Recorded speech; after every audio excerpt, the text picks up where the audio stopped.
I was working the night shift as a forklift driver at a fairly large DIY store with a couple of adjoining warehouses. Part of the job involved unloading delivery trucks and storing stuff in an allocated warehouse. One night, we were running short of space. I was asked to go and check out if the adjoining warehouse was set up for storage overflow. I drove down to the next building because it was quicker than walking and drove inside to the large empty building. Then the forklift stopped as if it hit an EMP or something. Absolutely no electronics. Sudden stop. No warning, no power down, and suddenly no headlights. I sat in the cabin, a little nervously, waiting for my eyes to adjust to the dark and retrying the ignition. It didn't start up, but slowly my eyes adjusted to the darkness.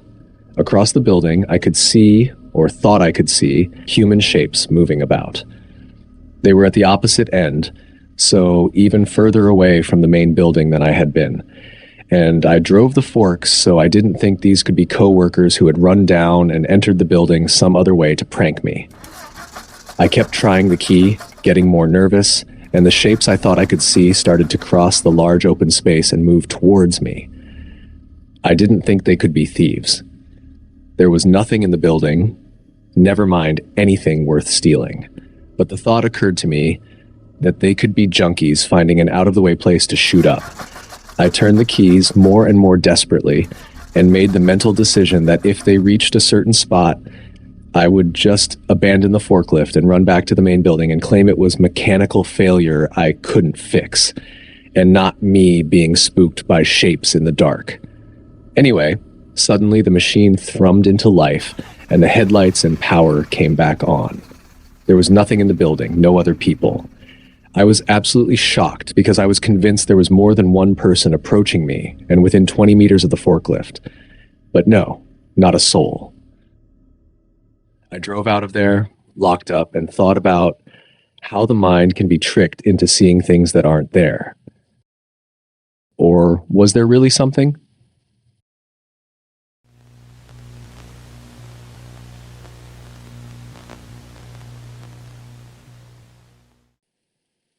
I worked at a mental hospital that had previously been a tuberculosis sanatorium at the beginning of the 20th century. I know that is the most cliche shit ever, but the stereotype came from somewhere. If you look at mental hospitals in Colorado, you can find it, but I'd prefer not to triangulate myself. Weird stuff happened pretty frequently at the hospital. To some extent, that's to be expected when you have patients suffering from psychosis and such, but some stories couldn't be adequately explained by that.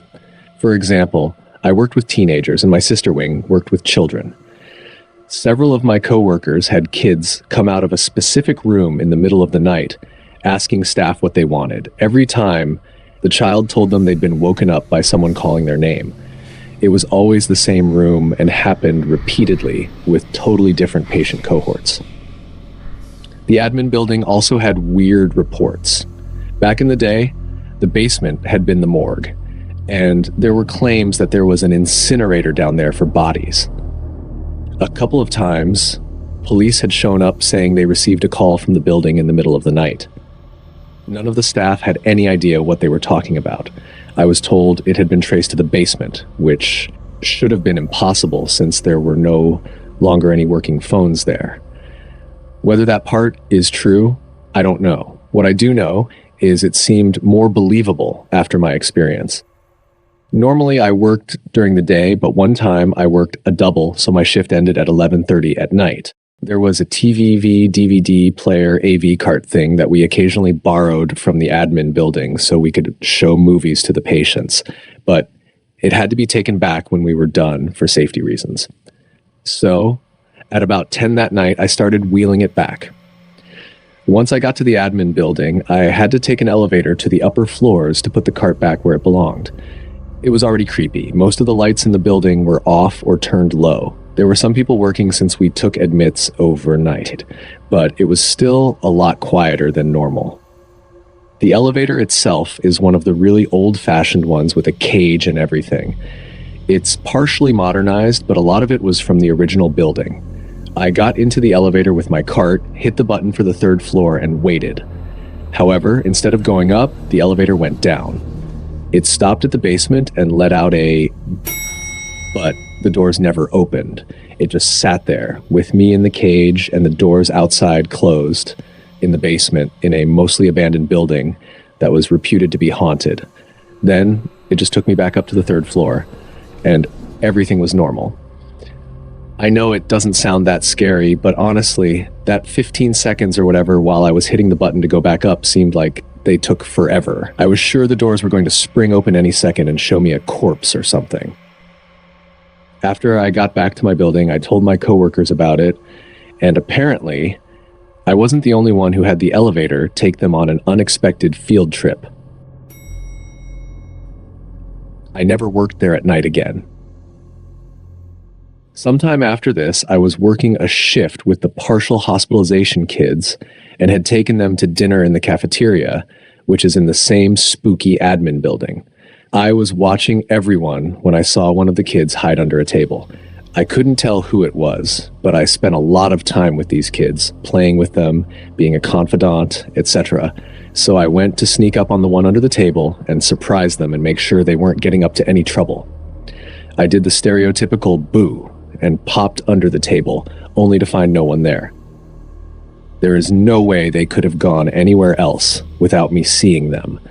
The table was separated from where everyone else was by quite a ways, and everyone was accounted for when I stood up and checked at the table where all the kids were eating.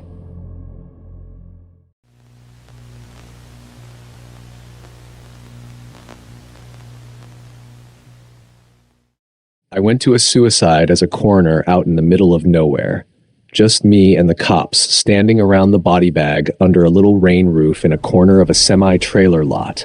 It's raining, so we're all huddled under the canopy waiting for the funeral home, chatting about random stuff when I hear footsteps crunching across the gravel coming toward us.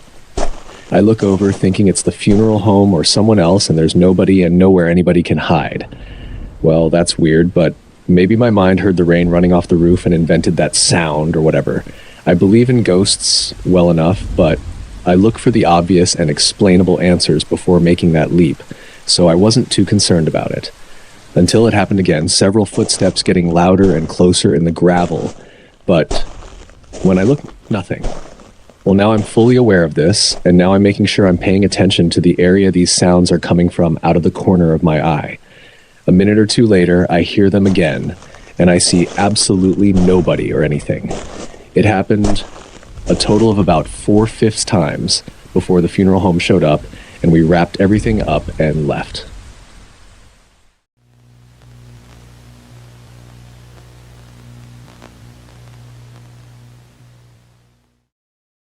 I work in a crisis center for children aged 5 to 17.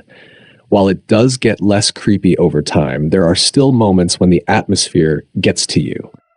For example, when you're walking to the break room alone with only the light from the exit signs and faint glimmers from outside illuminating the hallways, it can feel eerily similar to those Hollywood depictions of mental hospitals that stuck with you last year. One particular night, I had been joking with a coworker about her belief in the supernatural.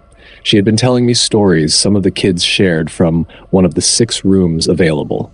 It was mostly nonsense. One kid claiming he was being possessed in his dreams, and another where she had heard a door shut, went to check on them because they're not allowed to shut their doors, only to find all the kids fast asleep. Anyway, this happened in the room next to the supposedly haunted one. After she left, I grabbed a flashlight to quickly check on the kids and make sure they were all asleep. As I shone the light around, one of the girls suddenly sat up in her bed, but in an unnervingly unnatural position. It was as if she had shot straight up without using her arms to support herself, just rigid, staring straight ahead. I tried whispering to ask if she was okay, but she didn't react or move at all. I kept inching closer, hoping to get her attention without having to go all the way to her bedside. Finally, I was standing right next to her and prodded her shoulder with the flashlight a couple of times. That's when she seemed to wake up or realize I was there. She said she was fine and immediately lay back down. I know it doesn't sound terribly strange, but the way it happened was so Hollywood-esque, like something straight out of a possession scene. My heart was pounding out of my chest.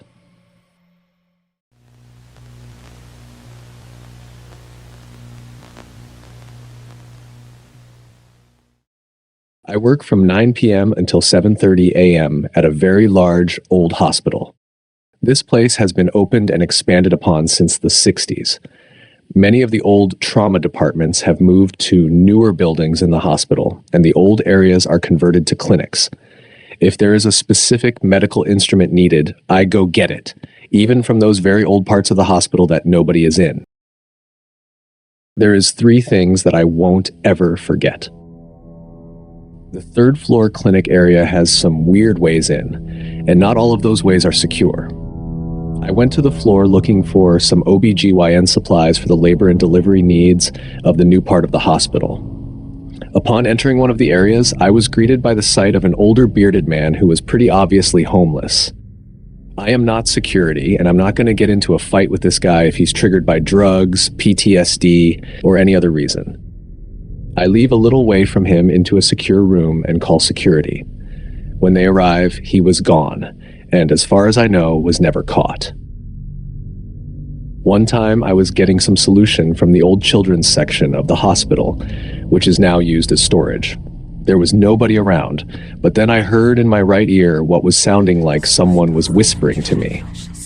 I heard a loud sigh and a few heavy breaths.